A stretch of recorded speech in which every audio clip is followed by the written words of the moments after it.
Hello and thanks for watching. I'm Kahla Johnson. This week at Otterbein, the results are in, and Barack Obama has won a second term as president.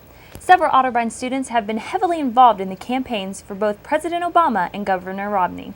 And as you might expect, reactions varied in each camp. Josh Overholser has more. Both the Otterbein College Republicans and Students for Obama formed earlier this year, and after months of working hard for their candidates, each side talked to us with the election reaction. I'm absolutely delighted, unbridled joy. I was jumping around on my bed, cheering, hooray, hooray. It was, I think, a vindication. I'm wearing my For All button today because I think it really demonstrated that Obama is the president for all of us. In his acceptance speech, when he talked about, we go forward, we have come through tough times, we rise and fall, we are an American family, we rise and fall as one nation. And, we're coming back. So I'm delighted, obviously, with the result. I kind of had a feeling, but, I was very hopeful for the Romney-Ryan campaign. I'm more just excited looking forward to the next 4 years and what we can see in 2016 from the Republican Party. We've got some great people in the up and coming years, so I'm really looking forward to beyond the next 4 years, because 4 years in the long run it's not as big as you might think it is. With Congress divided, the Senate being Democrat held and the Republican House, so he's got to cross that middle line to make his way towards economic stability and Congress stability. What lies ahead for each of these groups now that the election is over? I think most of the folks in my group are committed social progressives, and some of the results last night for medical marijuana, for gay marriage in a couple of states, and a defeat for an amendment that would have outlawed gay marriage in another state, I believe. A lot of things like that, women's reproductive rights. I think we're going to try to continue to work on some very progressive issues. Immigration, certainly the demographics showed that a huge Latino vote and an African American vote helped Obama win. Well, we're really excited to keep going with the progress we're having this year. We're looking forward to having programs for upcoming students with knowing your rights and other just fun activities we'll have on campus to get to know us and get to know you. For This Week at Otterbein, I'm Josh Overholser. Thanks, Josh. In other election news in the Buckeye State, incumbent Democratic Senator Sherrod Brown defeated Republican Josh Mandel by 5 points, 50-45. Both state issues were also rejected by Ohioans. Issue 1 fell with better than 2/3 of voters going against the measure, which have convened a constitutional convention to decide on ways to amend or revise the Ohio Constitution.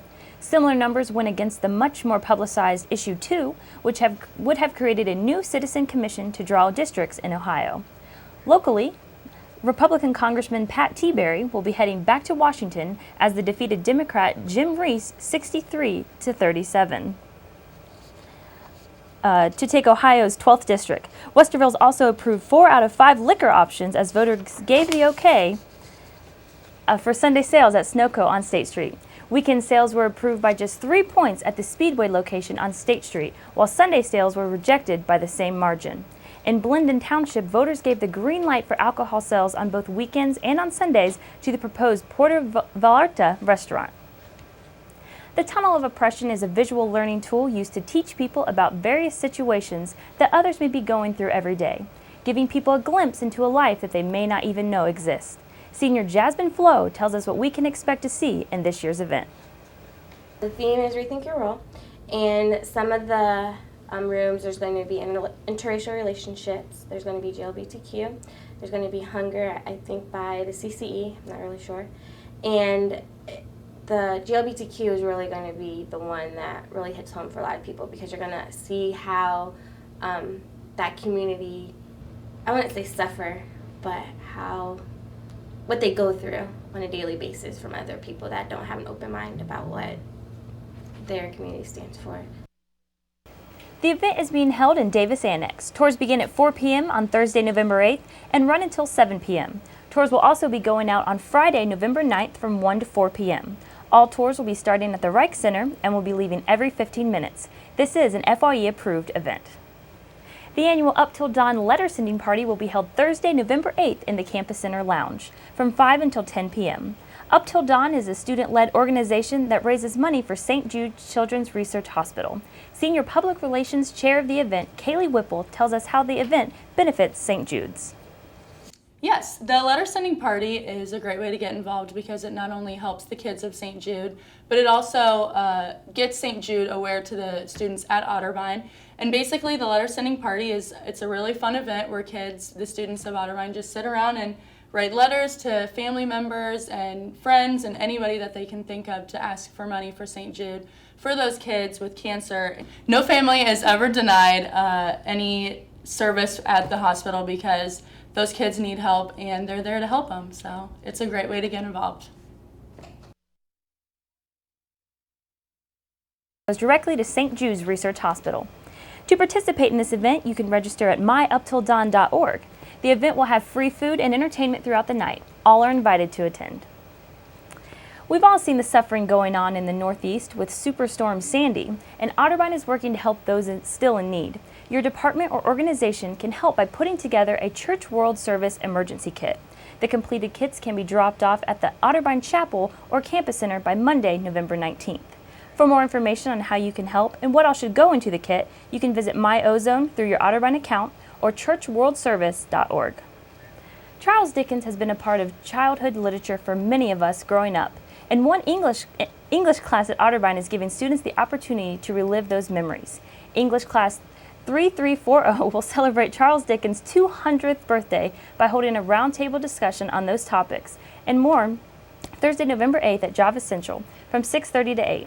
Students in the class have worked to become experts on the themes of Charles Dickens, and they want to show you how his works are still relevant in today's world. Again, this event will be held at Java Central tonight from 6:30 to 8. Anyone is welcome to attend and participate, and refreshments will be provided. Well, still to come on This Week at Otterbein, we get you set for football senior day and volleyball's journey in the NCAA tournament. Stay tuned. This year, 1 in 3 older Americans will fall at home, risking a potentially lethal hip fracture. For information on making your home safer, visit orthoinfo.org. A message from the American Academy of Orthopedic Surgeons. This is not a race. On the road to financial independence, the winners are the ones who stay the course. Learn more about securing your financial future and choose to save. It will pay off in the long run. The American Legion, we're a powerful force for the nation. We work relentlessly within our 4 pillars of service, and we succeed. Go to legion.org to find out more about the American Legion's commitment of service to America. Find time to talk to your parents about getting older. We can do it the day after I die, okay? I'm busy. No matter who you are, it's not easy talking about aging. For help, go to voa.org/talk. A message from Volunteers of America. My husband, Hank, he taught me to live like there's no tomorrow, and we did it all. European vacations, expensive cars, the best restaurants. Life was great till he died. Now there are no tomorrows for Hank, but they're all I've got, because we never saved a dime. Welcome back. Well, the Otterbein volleyball team is headed to the NCAA tournament after knocking off Mount Union in 4 sets to take their first ever OAC tournament title. The opponents for the Cardinals is a similar one in Hope College, who Otterbein fell to twice earlier this season. Harrison Ralph has more. With Otterbein TV covering the Otterbein volleyball team, who's just coming off a big win in Alliance, Ohio, capping off a season in which they won the OAC title. They went to Mount Union, and on Mount Union's home court, they were able to come away with the win and secure their first ever OAC title in program history. They will now move to the NCAA tournament, where they will face another familiar opponent in Hope College, who they played last year in the first round of the NCAA tournament. They lost that match, and their season came to an end. So a familiar opponent, a team that Otterbein has already played this season, just the second match of the season back on August 31st, but Otterbein was swept here in the Reich Center. Otterbein has seen this team before. They've had trouble with this team in the past, and we can just hope that the third time's a charm, as this will be the third time in the last 2 years that Otterbein will match up with Hope College. Hope College comes in 28-4. Otterbein comes in 26-7. So the record's very similar there. Otterbein played a very tough schedule this season. So right now, as you can see behind me, the Otterbein Cardinals are getting ready to begin their practice. I spoke with Monica McDonald, Evelyn Karras, and Annie Junger before practice, get their thoughts on not only the matchup coming up against Hope, but also the OAC title victory that they had this past Saturday against Mount Union. You guys just came off of a big win against Mount Union, OAC title. I want to first congratulate you on that. You've been really close, to winning the last couple of years, and you finally broke through. So just talk about that and how you guys feel about that win. Yeah, it's always been a goal for us to win the OAC title or the regular conference championship. So, getting so close, being in the semis the past 2 years in the tournament, and then for the first time in history making it to the finals, and to beat them in 4 on their home court, and that was their first home loss of the season. It was absolutely amazing. It was a great match. We played with a lot of intensity. We really worked hard the week before the practice and tried to prepare. We were kind of bitter about the loss earlier in the season.